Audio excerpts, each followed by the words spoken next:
Saya punya pengalaman ditahan 6 tahun dalam penjara. Bukan korupsi, karena itu tahun 72 KPK belum ada. Tapi karena pindah agama dan tidak boleh dibesuk, tidak boleh ada keluarga tahu. Itu jauh waktu itu. Itu masa suram sekali. Sekarang hukum di Indonesia sudah jauh lebih baik. Tahun kedua saya boleh dibesuk, tapi hanya kiriman. Keluarga tidak boleh. Nah saudara, istri saya suka mengirim buat 1 bulan, hanya boleh 1 kali. Saya masih ingat dia kirim itu roti kong Guan-an yang besar itu. Kalau masih ingat, 1 black itu. Sabun Kamai, sabun mandi 1. Odol Pepsodent 1. Semua dikirim di situ. Sudah 1 tahun tidak pernah pakai odol. Gitu. Ya tidak peduli di sana saudara ya. Jadi pakai odol. Cukup besar Pepsodent yang dulu itu. Istri saya pikir cukup. Ternyata 2 minggu sudah habis. Karena dipakai rame-rame. Sampai dulu kan odol bisa dibuka tutupnya itu, kalengnya itu. Sampai dibuka dari buntutnya itu dikorek-korek gitu coba. Bersih. Tapi tidak ada. Lalu saya pikir sudah terbiasa pakai odol lalu tidak enak. Saya coba berdoa. Tuhan, tolong saya mau nyebut odol tidak tega. Karena saya ini orang Protestan tidak biasa diajar doa minta yang kecil-kecil. Biasanya doa syafaat itu untuk negara, untuk presiden, untuk segala macam. Nggak pernah diajarin untuk minta odol. Jadi kayaknya cengeng sekali kalau minta odol dengan Tuhan. Tapi ini karena kebutuhan, jadi terpaksa saya mengucapkan, Tuhan, ya odol lah Tuhan. Gitu ya. Saya minta odol. Tapi pikiran saya, siapa tahu istri saya kirim mendadak. Karena suami istri itu ada kontak. Suami istri itu ada kontak loh. Saya kalau pergi ke daerah kemana, pulang mau makan sayur asem, itu pasti tersedia tanpa dihubungin dulu. Ada kontak. Makanya laki-laki itu tidak bisa nyeleweng. Dia ada kontak. Karena 2 menjadi satu channel. Hati-hati, belum ada buktinya, tapi dia rasa itu. Nggak bisa itu. Itu. Makanya sudahlah. Ya, malahan kalau suami istri bukan hanya 1 channel. Suami istri itu makin lama makin mirip mukanya. Lu ya percayalah. Kayak adik kakak kan. Padahal orang mana. Jadi mirip. Saya punya jemaat majelis lagi. Suaminya orang Batak, istrinya orang Sunda. Kan beda antara Batak dengan Sunda itu. Sunda kan imut-imut. Batak kan agak bersegi gitu. Tapi setelah menikah, itu istrinya bisa agak bersegi. Ya. Lalu suaminya agak imut sedikit gitu. Rupanya, karena sering ketemu tiap hari, tidur bersama, segala bersama, suka duka bersama, mirip. Kalau enggak mirip itu pasti sering ganti-ganti. Makanya susah untuk mirip. Itu saudara. Itu suami istri. Loh ini penting saudara. Makanya kalau kita sering berdoa dengan Tuhan, mirip dengan dia. Kalau jarang-jarang itu mirip siapa? Itu perlu dipertanyakan karena ganti-ganti terus saudara ya. Nah, saya kasih contoh saja. Begitu indahnya kemiripan itu suami istri menyelang itu tadi. Saya memimpin gereja pertama itu gereja Metodis. Sampai hari ini saya orang Metodis sebetulnya. Di gereja lain itu namanya TUG, Tenaga Utusan Gereja, untuk tugas di gereja lain. Nah, jadi saya punya bendahara gereja namanya Om Gan. Dia menikah sudah hampir 50 tahun. Sekarang sudah meninggal. Sama istrinya sudah mirip sekali. Dan pendeta memang sering berkunjung ke rumah bendahara. Memang harus dekat-dekat dengan bendahara, pendeta. Ya, gitu. Jadi saya pagi itu ke sana, lalu diterima oleh Om Gan.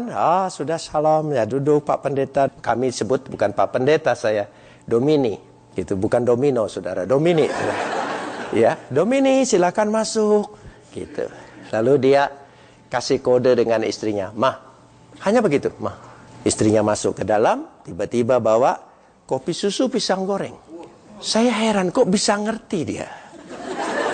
Saya cari di kamus Purwadarminta, arti itu kopi susu pisang goreng, nggak ketemu, saudara. Tapi kok dia bisa ngerti? Mah, tahu dia. Karena pisang goreng itu panas, minum kopi lebih banyak, habis kopinya.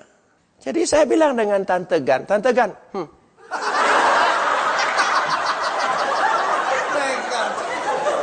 Lalu Tante Gan jawab begini, Domini jangan genit sama orang tua. Loh, saya bilang, Om, tadi Tante ngerti. Kok saya Tante tidak ngerti. Kalau Om lain. Karena suami istri itu sudah tahu. Makanya kalau kita sering berdoa, Tuhan ngerti dia, saudara. Ya. Orang lain tidak ngerti, dia ngerti, saudara. Ya, tidak usah takut itu, saudara. Dia sangat ngerti sekali. Itu pentingnya bergaul dengan Tuhan. Bagaikan bergaul suami istri. Suami istri itu begitu indahnya. Saya lanjutkan kesaksian saya tadi. Lalu saya pikir-pikir, istri saya ngirim, istri saya kirim. Nah, di penjara itu dari jam 9 boleh terima besuk kiriman atau ketemu orang sampai jam 2 siang. Selesai jam 2, saya tunggu-tunggu, tidak ada. Dari jam 2 sampai jam 5, saya kadang-kadang suka dapat kiriman tiba-tiba dari teman baik saya, baru saja meninggal. Seorang pengacara yang sering datang ke Surabaya, yaitu Adenan Duyung Nasution. Dia selalu saja mengirim uang 50.000, waktu itu 50.000 titip dengan kepala kejaksaan. Nah, saya pikir dari jam 2 sampai jam 5, saya rubah iman saya. Bang Buyung kirim, Bang Buyung kirim, Bang Buyung. Sampai jam 5 tidak ada. Jam 5 kami semua sudah mandi, masuk kamar, apel. Dan apel, saya jadi kepala kamar melapor petugas. 3, lengkap. Gitu. Itu gunanya ditahan lebih lama. Jadi kepala, saudara. Gitu. Jadi sampai di sana. Sudah saya doa sore, Tuhan, saya tahu Engkau sibuk. Soal odol, soal kecil sekali. Imannya saya kuat-kuatkan sendiri, saudara ya. Saya cari jawaban sendiri. Saya hamba Tuhan yang terlalu kecil dan naib, tidak punya karunia yang besar-besar. Tuhan bicara, malam dibawa ke sorga, siang turun lagi. Saya enggak. Saya cukup Tuhan bicara di pikiran, di hati, saudara. Itu kalau yang itu sudah kelas tinggi. Saya kebetulan kelas kambing saja. Jadi enggak sampai dengar suara Tuhan, Tuhan bicara. Saya minta dengan Tuhan, jangan. Saya cukup mantapkan hati saya, iman saya sudah percaya. Enggak usah pakai bersuara di telinga. Gitu. Sudah sampai di sana. Lalu saya mantapkan diri sendiri, iman saya sendiri, Tuhan terlalu sibuk untuk urus ini. Kira-kira jam 7 malam, pintu kamar saya dibuka. Ada orang baru ditangkap masuk. Dan orang ini masuk, lirik kanan kiri. Dia agak ketakutan. Dan rupanya dari tampang 3 orang ini, tampang saya agak lebih sedikit tidak kriminal. Jadi dia deketin saya. Lalu dia bilang, kok boleh enggak saya tidur di sini? Oh boleh. Saya kasih tikar, saya kasih bantal. Saya banyak tikarnya. Warisan yang bebas-bebas itu kan. Itu gunanya ditahan lebih lama dapat warisan itu. Jadi orang bebas tinggalin. Sebab ada perkataan jangan bawa barang yang sudah dipakai di penjara. Nanti kamu balik lagi ke sini kalau dibawa. Gitu. Jadi itu memang ditakut-takuti supaya ditinggalkan semua, saudara. Jadi saya kasih pinjam. Lalu dia bawa kantong plastik. Lalu dia bilang, kok boleh titip ini? Oh boleh. Saya lihat di situ, saya kaget. Isinya odol.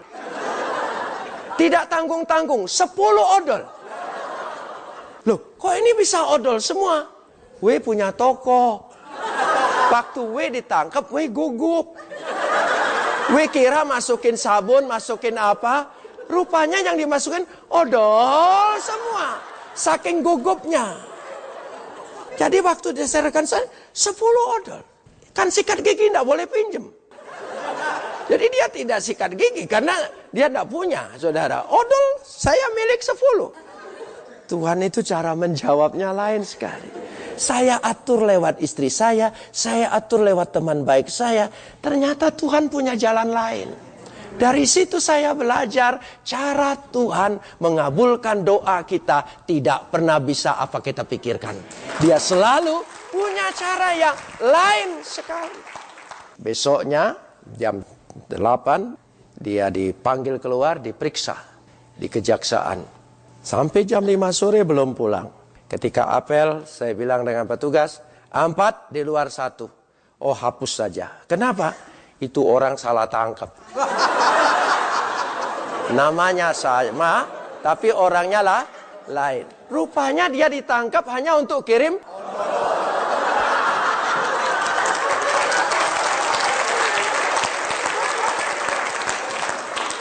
Saudara, jangan atur jawaban doa kita menurut selera kita.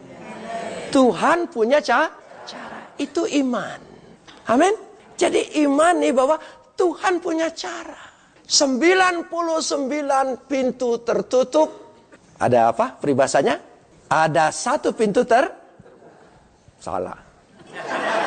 99 pintu tertutup. Ada 9.000 pintu terbuka. Terlalu banyak cara Tuhan. Jangan batasi cara Tuhan hanya 1 cara. Dia banyak sekali cara.